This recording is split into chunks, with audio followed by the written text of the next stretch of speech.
अस्सलाम वालेकुम dear students, आप देख रहे हैं सैयद अली अकेडमी। और आज की इस वीडियो के अंदर हम होम्योस्टेसिस इन प्लांट्स का जिक्र करने वाले हैं। और इसके अंदर जो सबसे पहली चीज़ है वो है ऑस्मोटिक एडजस्टमेंट, या जिसको ऑस्मो रेगुलेशन कहते हैं। दरअसल ऑस्मो लफ्ज़ जो है वो ज़ाहिर करता है सॉल्यूट और वाटर को, कि वाटर कितना मौजूद है और सॉल्यूट कितना मौजूद है, और इनके बैलेंस करने को ऑस्मो रेगुलेशन कहा जाता है, या इसे ऑस्मोटिक एडजस्टमेंट कह रहे होते हैं। अब इसके हवाले से लिखा हुआ, changing in environmental conditions are the big threat for the plants and का सेवरल स्ट्रेसेस ऑन देम। जो प्लांट्स हैं उनके अंदर एक बात ये मौजूद है कि वो अपनी जगह को चेंज नहीं कर सकते। जिस तरह से एनिमल्स होते हैं वो अपनी जगह को बदल सकते हैं, तो क्योंकि प्लांट्स एक जगह पर ठहरे हुए हैं तो इन्वायरमेंटल चेंज हो सकती है। इन्वायरमेंटल की चेंज होने से उनके ऊपर बड़े से असरात हो सकते हैं। तो लिखा हुआ है, plants cope these stresses by adaptation और adjustment that enable them to survive in the stressful condition. तो प्लांट्स अपने आप को चेंज कर देते हैं, अपने अंदर एडाप्टेशन ला देते हैं। एडाप्टेशन का मतलब भी चेंज होता है, जिस वजह से वो इन खतरनाक कंडीशंस के अंदर भी सर्वाइव कर पाते हैं। They require metabolism to maintain internal condition of the plant.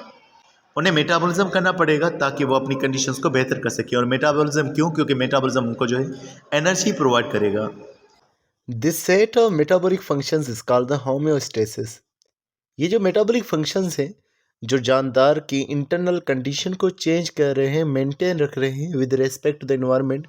क्योंकि अगर इन्वायरमेंट चेंज हो रही है तो लाजमी बात है जानदार के सेल के जो बाहर का माहौल है वो चेंज हो रहा है सेल के लिए, तो सेल को नुकसान हो सकता है। मिसाल गर्मी का ज़्यादा हो जाना, ये सेल के लिए नुकसान है।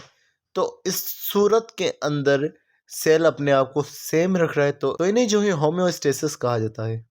Osmotic adjustment is a beneficial mechanism for water stasis and salinity।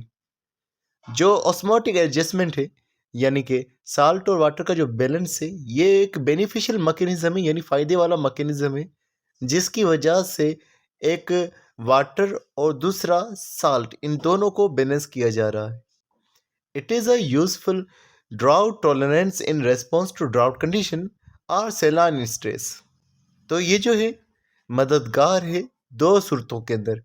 एक तो सॉल्यूट अगर ज़्यादा है, यानी साल्ट ज़्यादा है, खारा पानी है, तो वहाँ पर भी ये साल्ट और वाटर का बैलेंस फ़ायदेमंद है। और दूसरा ड्राउट कंडीशन के अंदर भी, यानी जहाँ पर पानी कम है।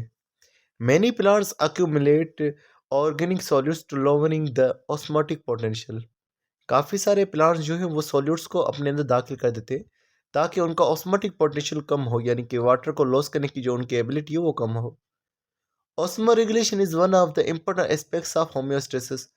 और ऑस्मो रेगुलेशन जो है होम्योस्टेसिस का एक अहम हिस्सा है।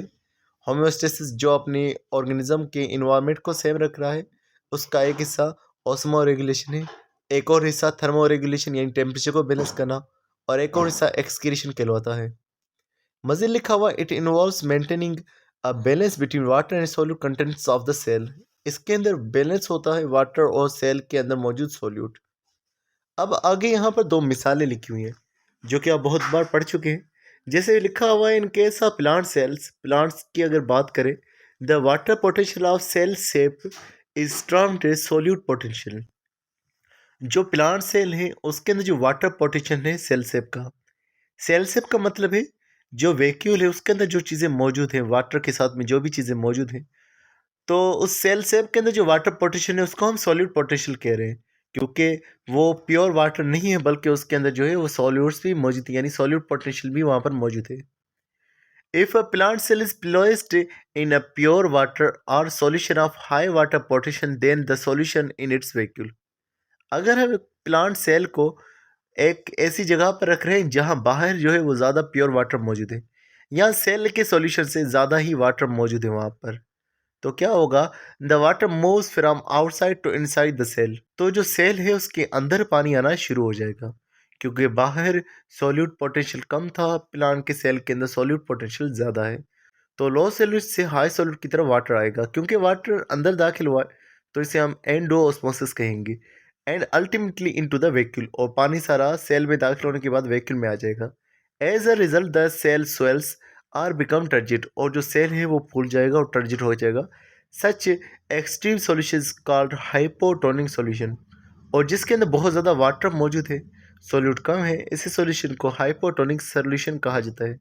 Further, allowing the cell into the hypotonic medium does not cause it to burst, because the cell wall develops a tension causing an internal hydrostatic pressure or pressure potential due to which further uptake of water in cytoplasm is resisted and finally stops.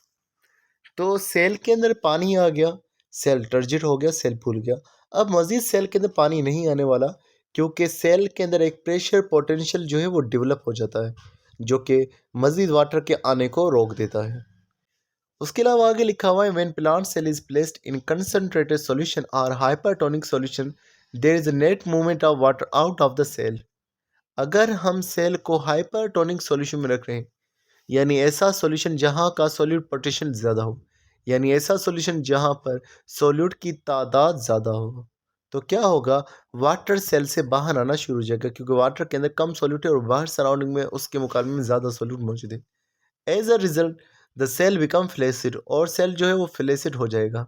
Under such condition the cytoplasm which its plasma membrane shrinks from the cell wall. This condition is called the plasmolysis. जो cytoplasm है वो shrink हो जाएगा, cell membrane shrink हो जाएगी और cell wall से वो थोड़ा सा दूर चली जाएगी। ऐसी कंडीशन को प्लाज्मोलाइसिस कहा जाएगा और ऐसे सेल को फिर हम प्लाज्मोलाइज सेल कहेंगे। इस तस्वीर के अंदर आप जो है प्लांट सेल को देख सकते हैं।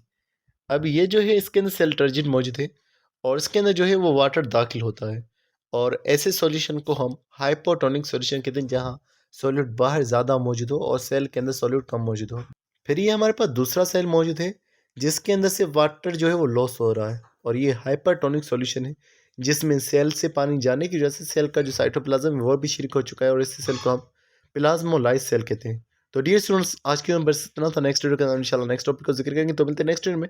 तब तक हम बहुत सारा ख्याल रखिएगा। अस्सलाम वालेकुम।